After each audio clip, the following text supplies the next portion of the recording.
ধার্মিক মানুষ, তিনি অন্য ধর্মের লোককেও দাওয়াত দেন তার ধর্মে যাওয়ার জন্য।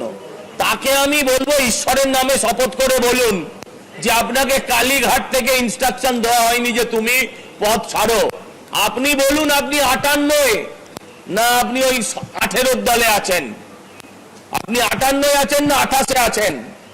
আপনি বলুন আপনাকে ফোর্স করা হয়েছে কিনা। দুদিন আগে থেকে ব্যান্ড বাজালেন যে আমি আর থাকবো না পদত্যাগ করতে 2 দিন লেগে গেল। তার মাঝে অন্যজন সল্টলেকের মেয়র তিনি পদত্যাগ করে বেরিয়ে চলে গেলেন মাইলেজ নিয়ে। এই সব নাটক। ভাবছে আমি যাতে ডিম না খাই, ওনারা ডিম খাওয়ার ইচ্ছে নেই। যে কোনো দিন যে কোনো জায়গায় লোকে ডিমের ঝুড়ি নিয়ে হাজির হচ্ছে। ডিম যাতে না খেতে হয় তার জন্য একটা এসকেপ রুট, পালিয়ে যাওয়ার পথ। কিন্তু যা অপরাধ, যা দুর্নীতি যারাই করেছে, যে দুর্নীতি যারাই করেছে, তারা যদি ভাবে পদত্যাগ করে বা 2 বার গঙ্গা জলে ডুব দিলে তারা ছাড়া পেয়ে যাবে, পাবে না। তারা ছাড়া পাবে না, অ্যারেস্ট হতেই হবে।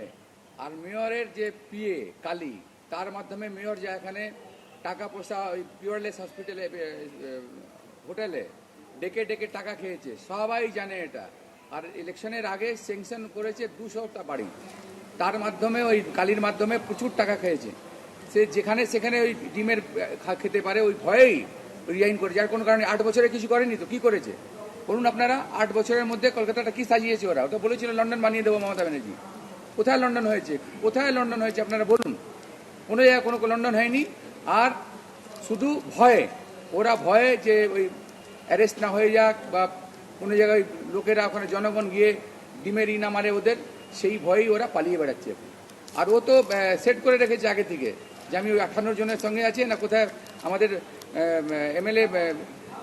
এমএলএ আর কাউন্সিলর সজল ঘোষ বললেন যে 58-তে আনে 28-এ আছে জানা নেই, কোথায় আছে এখন, কে কোথায় আছে জানা নেই। সবাই ভয় পেয়ে চাইছে যে কোনোভাবে আমরা ওই গুটিয়ে নিই আর চলে যাই এখান থেকে। সেই গুটানো আর কোনো কারণেও রিজাইন করেনি।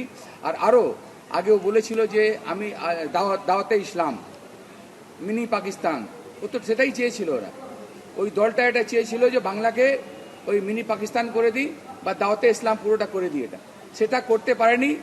জনগণ ভালো উত্তর দিয়েছে, পুরো বাংলার জনগণ। আমরা খুবই খুশি যে ওরা দাওয়াতে ইসলাম বা পাকিস্তান মিনি বাংলাদেশ করতে পারলো না এখানে। এবার আমরা খুব ভালো করে আমরা এই কলকাতাটাকে সাজাবো, বাংলাটাকে আমরা সাজাবো খুব ভালো করে।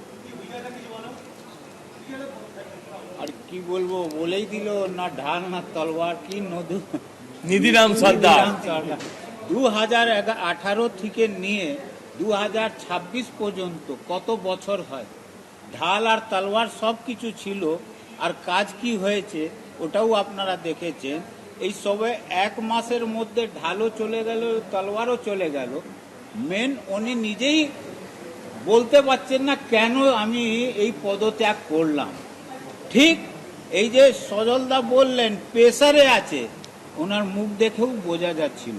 কিন্তু যাওয়ার সময় সবাইকে প্রণাম করি, এই অত বছরে যাকে যাকে প্রণাম করার কাউকে প্রণাম করলেন না, কিন্তু যাওয়ার সময় প্রণাম করলেন।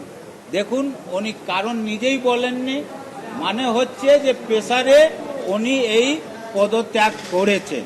তাই এই পদত্যাগ করেছেন, এরপরে যা সিস্টেমে যা কর্পোরেশনে, কেন কালকেই আমরা শুনেছি আমাদের চেয়ারপারসন যিনি ছিলেন কোর্টের আইন মানে কোর্টের অর্ডার দেখিয়ে আপনাদের মাধ্যমেই জানতে পেরেছি যে 19 তারিখে হাউস ডাকা হবে।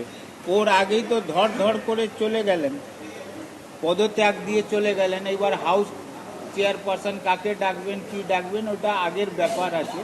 কিন্তু আজকে কলকাতা কর্পোরেশন বেঁচে গেল, না হলে আরো কয়েকদিন মেয়াদ ছিল, কি হতো না হতো। গেঞ্জি লুঙ্গির হাত থেকে পুরসভা বাজবে। উনি বলছেন যে আমি জল জমা নিয়ে যে কাজ করেছিলাম, কি নিয়ে? জল জমা কলকাতা অনেকটা কমিয়ে ছিল, আর একটু করা বাকি ছিল, করতে পারলাম। একটু বেশি হলেই হাঁটু অব্দি জল চলে আসে। উনি তো বলেছিলেন যে আমাকে কলকাতার মানুষকে বাঁচাতে দিল না বলে কেঁদে, এত কেঁদেছিলেন তাতে জল জমে গেছিল। লোকে ভেনিসের সঙ্গে লাইন মিলিয়ে বলে জলে ডুবে যায়, কলকাতার এমন অবস্থা হয়। উনি কোন জলটা বাঁচালেন? আরে বেআইনি নির্মাণ সবচেয়ে বড় ইস্যু কলকাতা শহরে। সন্তোষ দা যেটা বললেন, কয়েকশো বাড়ি